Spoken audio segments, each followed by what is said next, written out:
Alright folks, what is up? This is One Big Bug and I'm coming at you with Euro Truck Simulator 2. We're continuing our career in this long run where we're hauling lumber. Our first trip, man, that was ultra smooth. Our second trip, not so much, with a multitude of speeding tickets from invisible cameras and my truck apparently, to me, crashing for no reason. I even went back and watched the footage. And it just kind of looked like my truck decided to hook hard right and go into the wall all of a sudden. So, I don't know. So now we're 50-50. We're good run, bad run. So, let's see where this one goes. I'm not going to say this is the tiebreaker because we may not finish this run on this episode. We still got quite a ways to go.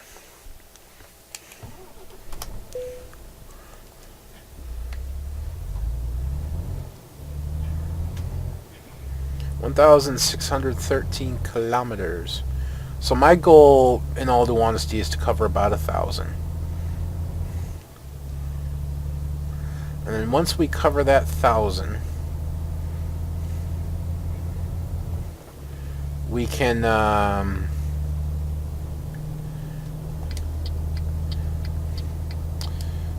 we can do the last 600 on the last episode. I see, Mr. Speed Cameron.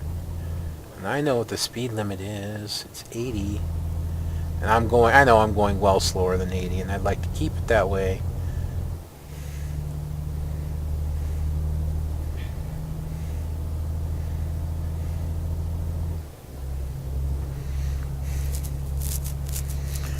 So, they revealed a little bit about American Truck Simulator. You got to see about an hour, I think it was, maybe less, I'm not sure, of dust squirrel nuts going over at the SCS headquarters. Man, I'm still jealous about that. I mean, like I said, where he lives makes it a lot easier, and even if I lived in a convenient place, I'm not the most convenient person to fly, so, nothing for nothing. But still, man, to be able to go there and be able to see everything in the works, that'd have been awesome. And I know a lot of you feel the same way. It's strange. It's like I'm just holding the speed.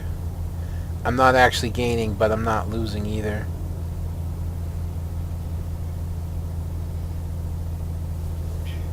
Right now I'm losing a little bit. Hill got a little steeper.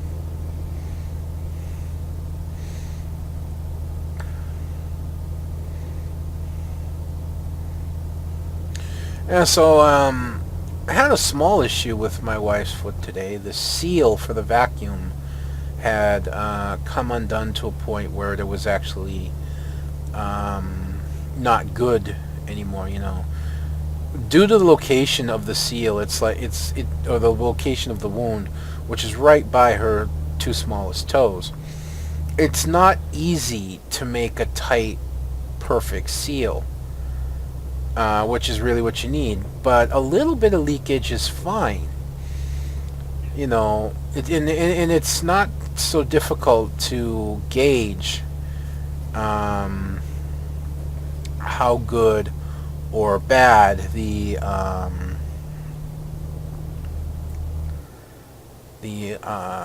leaking is, and if you're okay or not. But in this case, it was pretty simple to tell.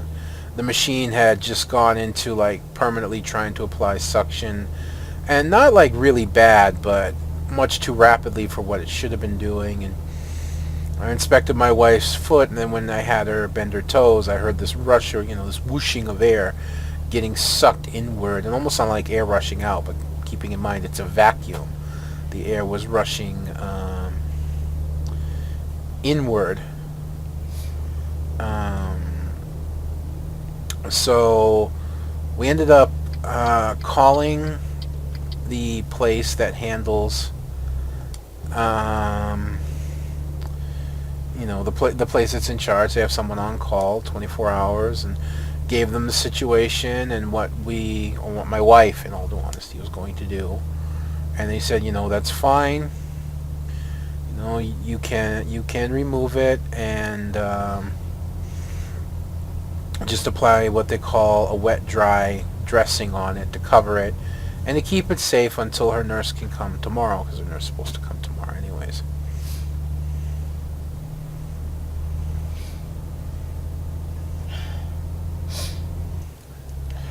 So it was that little snafu, but otherwise things have been fine. I've had a very good time at Eve over the past few days.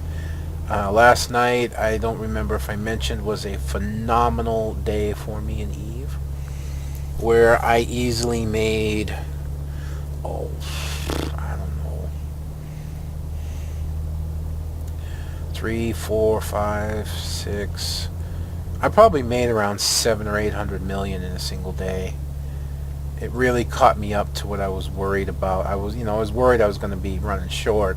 And mind you, running short with me means 1.5 billion ISK. That means I'm running a little low, but for the week. But that day just caught me up completely. So the only thing I have to do is pay my share of the rent for a system, which is 500 million, and then the rest is mine because it's the end of the month, so I got to make sure I pay my share. My corporation in and of itself rents 2.5 systems basically. We have 2 systems that is all ours, and then we have 3 systems that are all ours. But the corporation itself pays for 2, and then me and 2 others pay for the 3rd system out of our own pockets at the tune of 500 million each, because the rent of the system is 1.5. Damn it, I can't get 110. There we go. The rent of the system is 1.5 billion. So the 3 of us pay 500 million to give us an extra system. And then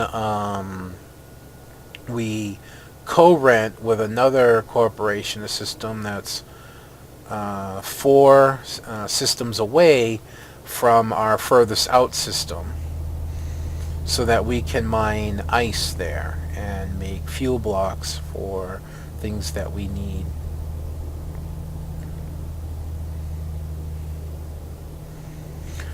So all in all, our corporation is actually not so much in numbers, I don't think, but in terms of members, or not so much in terms of well, yeah, actually, in terms of the people who rent the systems, my corporation's the largest. We actually have a renters council, and our corporation could easily lopside a vote if it wants. We have, as I've mentioned before, a very good leader. So he's not abusing that ability. That's not to say he won't if he decides that the situation is warranted. But he's not. He's only put so many seats on, keeping it fair. But if wanted, he could easily just put a bunch of people in seats and easily stack the numbers on the votes.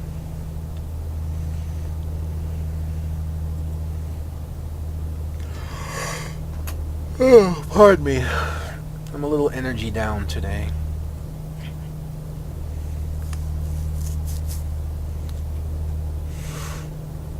But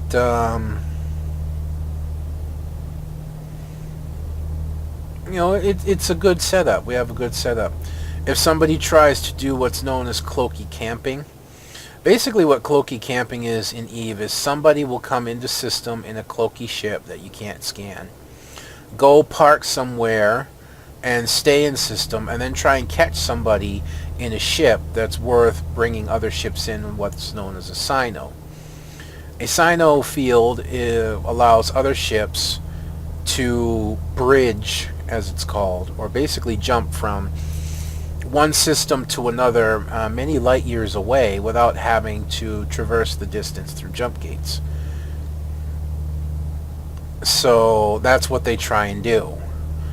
And it usually works on renter space, because renter space, you're only allowed to run sites in your system. You're not allowed to go to other people's system and run sites.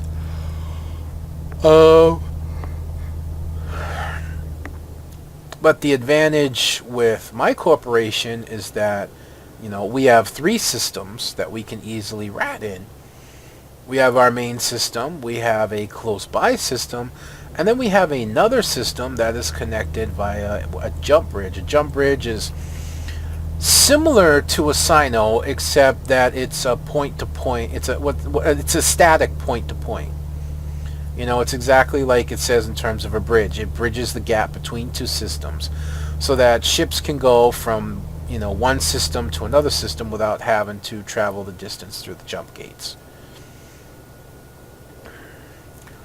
And we can easily just bounce from point to point, and a lot of Kloot campers have gotten frustrated and given up on us because we're just not around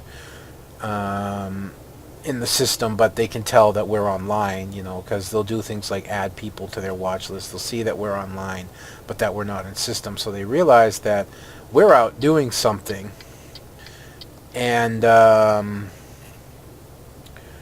Kloot Camping isn't helping.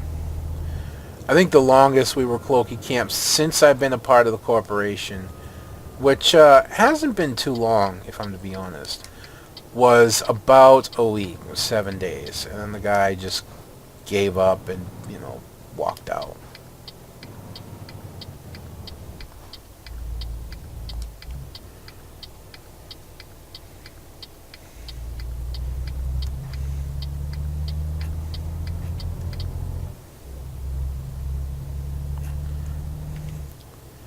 Going to swing wide here because I know exactly what's going to happen.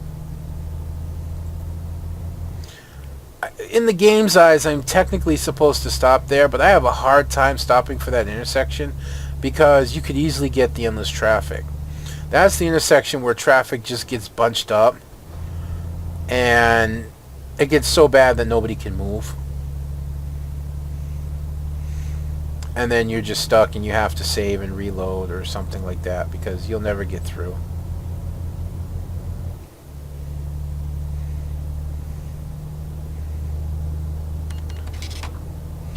There's the loan that takes me down to a whopping $2,000 in my bank. Whew, too much money. I'll tell you right now, I'd kill to actually have $2,000.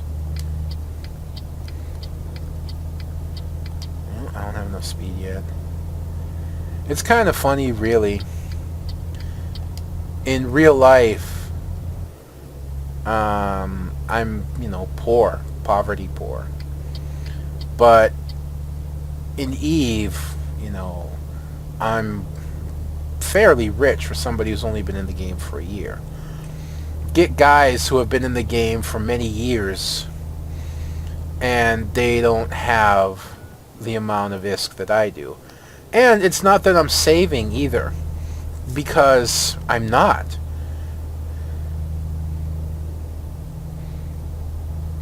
I spend anywhere from I'd say 200 or 300 million to $1 billion or more sometimes. I'm gonna slow down because you never know speed cameras in an area like this.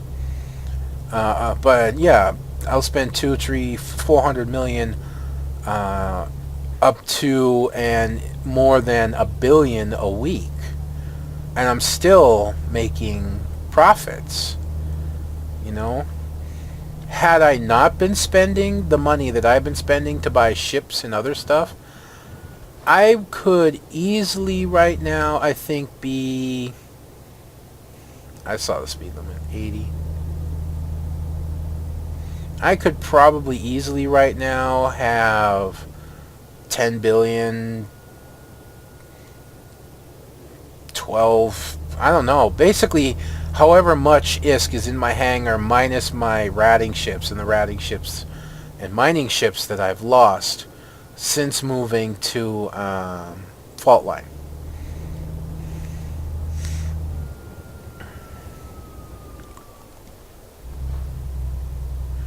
Because to give you an idea, oh, lovely.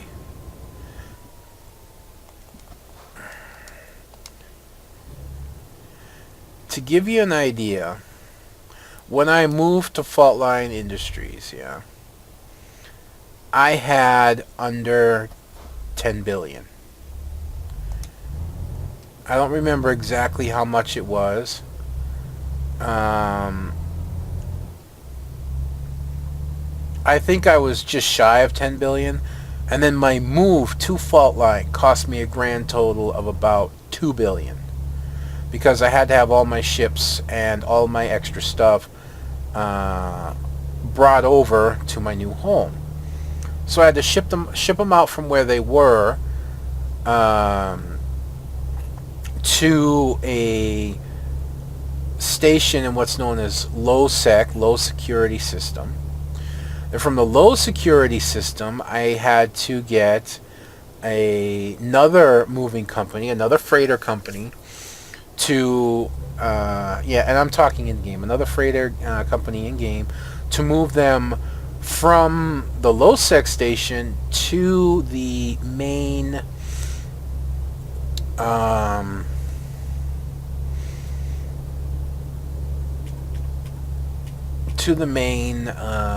trading hub,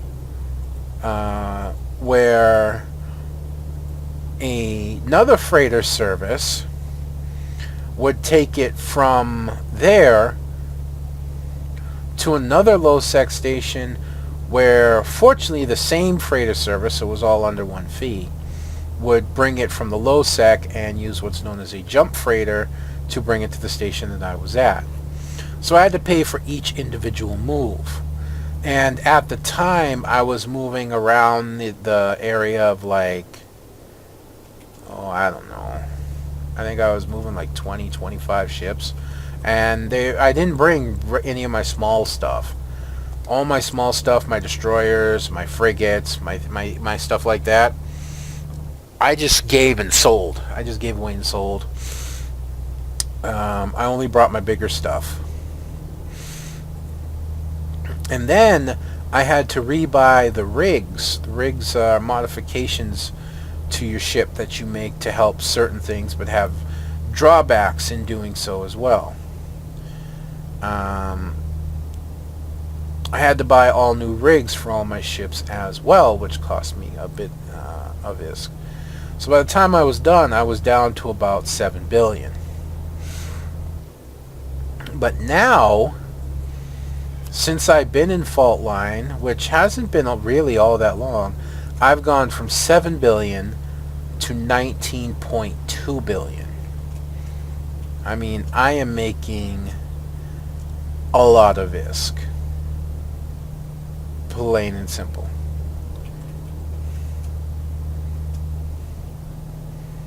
You know, there's so many things I want to do, but I really can't, because I'm at the point where I kind of have all the ships I'm willing to afford at this point, but there are more ships that I want. But to get in those ships, I don't have all the skills that I want. So, yeah, there's that problem.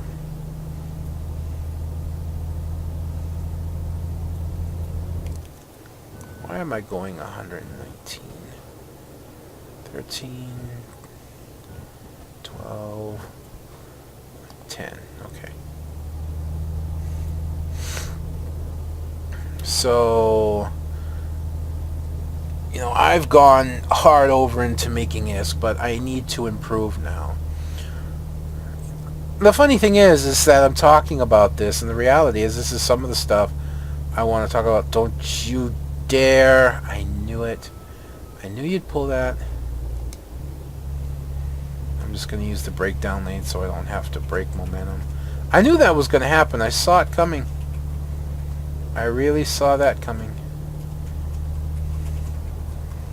Taking a look at the ships out in the harbor, or out in the water that's really close to shore for a ship. Honestly, she probably shouldn't be there.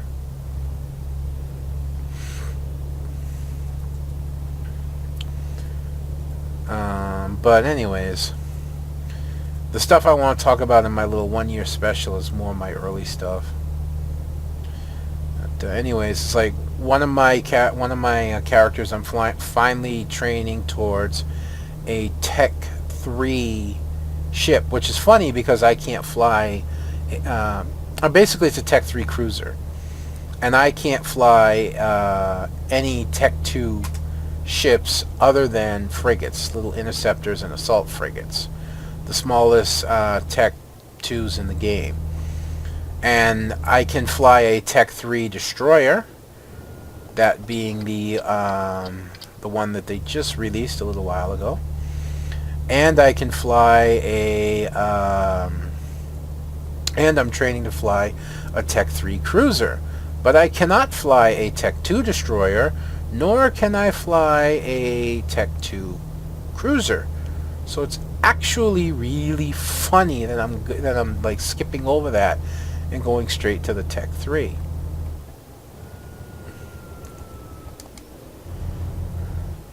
But there is a reason I am going for the Tech 3. And that's because I want to be able to run all the sites that I come across while doing exploration. So I want to be able to go into a site, and I want to be able to run it and not have to worry if I can or can't. So I've got everything planned out. Now I just need to train the skills, which is going to take some time.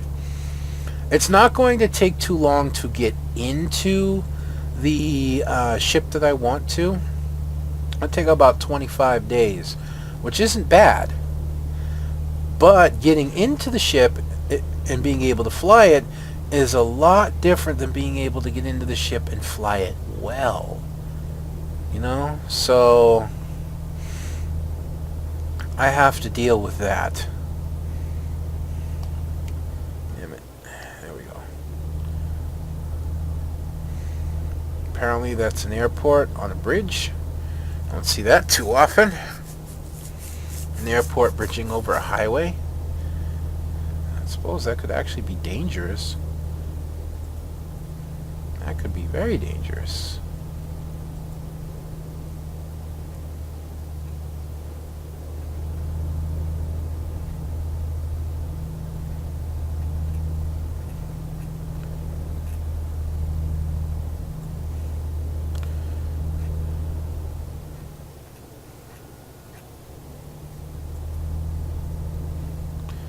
But we are definitely getting a lot of cruise speed today, man.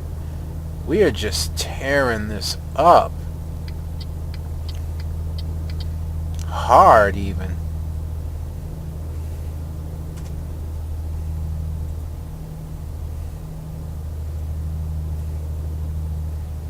Oh, we gotta be careful. Get some zigzags coming up.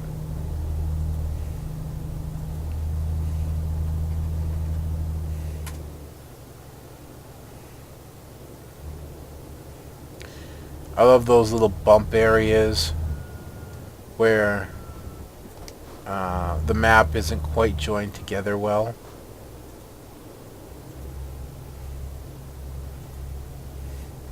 I'm starting to wonder, in all due honesty, if that's what happened to my truck.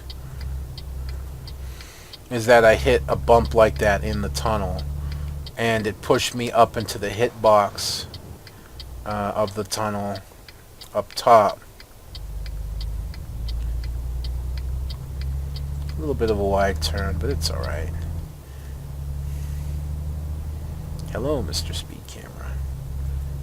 I haven't seen a speed limit since turning onto this road, so I don't know how fast I should or should not go.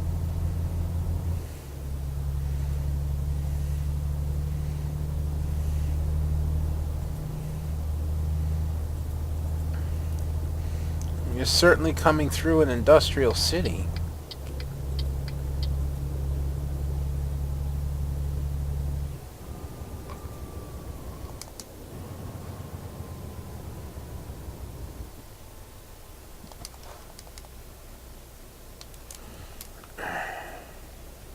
Oops. My apologies. Got a little hung up there.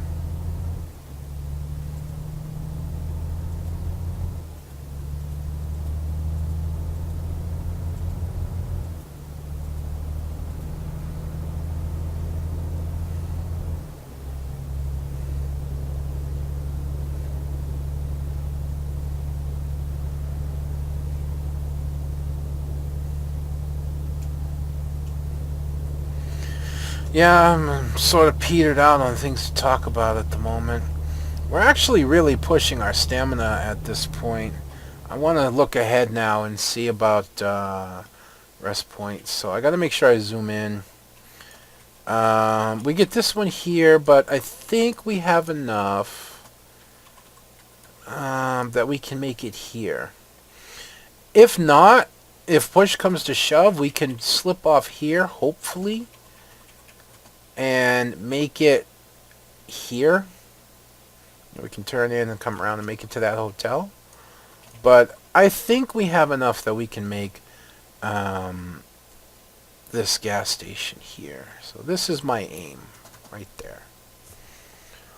So not this gas station that we're coming up on right here, but the next one on the highway, and that'll be our stop point for today. And we have just been rocketing. And that might put us around our 1,000-kilometer travel. We were at what, 1,690 something or somewhere around there. So this will be pretty close to 1,000 kilometers traveled, which is really, really good.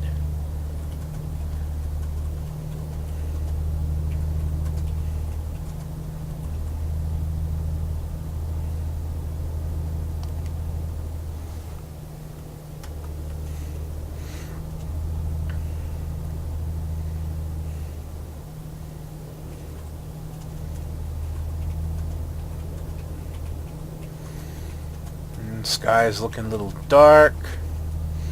That means it's gonna rain. Should be interesting. I'm gonna end up losing.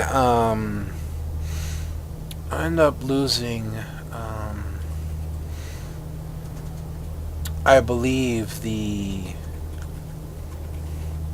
map pack for a while, because when the expansion comes out, the Scandinavia expansion.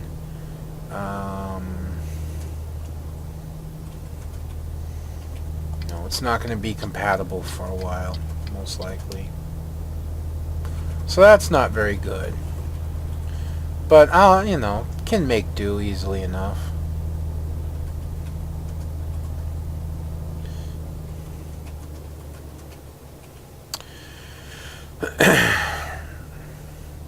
Really looking forward to that Scandinavia expansion, because there's a lot of new changes coming. I mean, CSC is really branching out and starting to learn more and more, and do more and more, and input more and more. And with the new, I don't know if it's coming out with the new expansion. I haven't read it. It may come with the Scandinavia.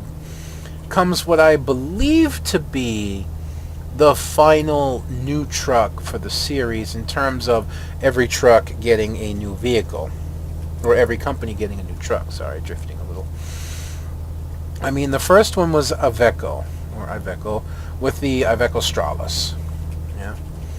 Then I believe it was oh no, there is one more. But next came Scania. I believe, was it Scania? No, I think it was Volvo. I think Volvo got this truck, the big FH16, 2012. I think in 2012, 2013, something like that. Anyways, I got this truck, and then Scania was next with the Scania Streamline, which actually remains unpopular compared to the standard Scania truck.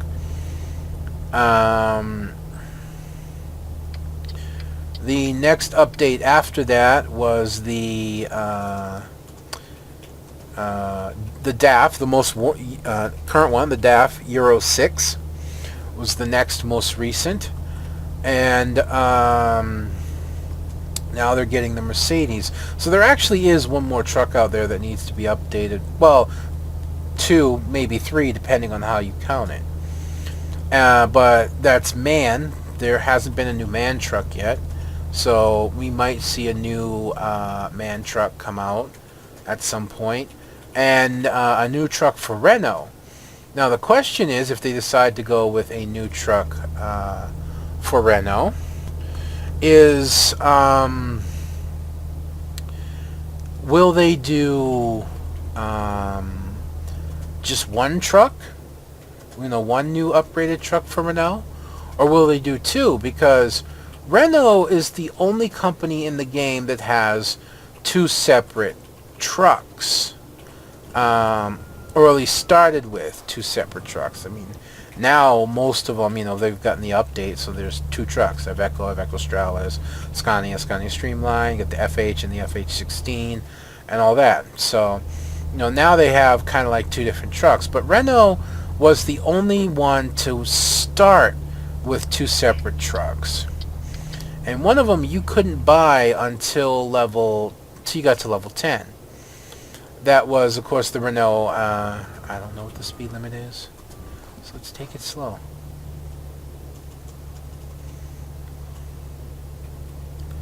Okay. The Renault Premium, which is the smaller truck, and the truck that you can start out buying at Renault. And then the Renault Magnum, which is the bigger truck, and it's somewhat, well, not so funny looking. It's the most unique looking truck in the game as far as I'm concerned. And the reason is, instead of the cab being over the engine, as most cab overs do, that's why they're called cab overs to begin with, the Renault Magnum, actually, the cab sits completely on top of the engine. So the engine is completely separate. So that's why it's so tall. That's why the cabin's a little narrower in terms of, front to back. Oh, hello. This is our rest stop. I almost didn't realize that we had already made it. Or did we? Oh, I didn't see that one. I think I was I pointing to here? I think I was pointing all the way down here, but I don't think we could make it down there. No, with only 2 hours left? No. And we're about 100 kilometers short, but that's fine. Fuel is so cheap, we're down to half a tank. I'm just going to fuel up here.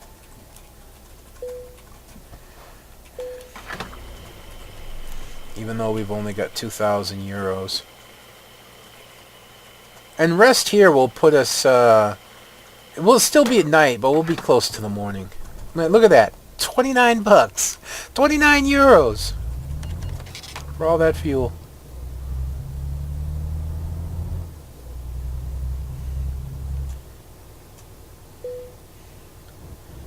So we'll just call it here.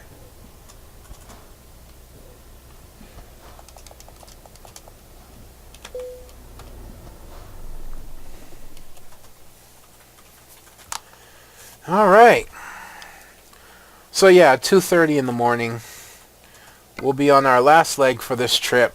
So it did take 4 episodes. I thought it would. I don't know why I kept thinking it might be less. But yeah, it'll be our last run for this load, and we'll finally be able to see a new load. We'll have 105,000 euros deposited in our bank, which will finally be up to a positive. And then the run after that, provided I don't go spending another fortune, we'll actually be able to buy another truck. And after we get another truck and get a little bit more cushion under us, I might be able to turn on the hard economy mod again.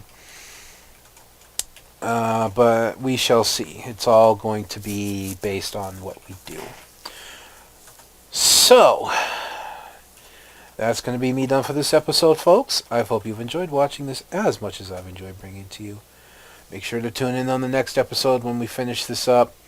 And hopefully the next load after this, I'll finally have a skin for this truck now that I have the big cab. But until then, like I said, this will be One Big Bug. I'm going to be signing out.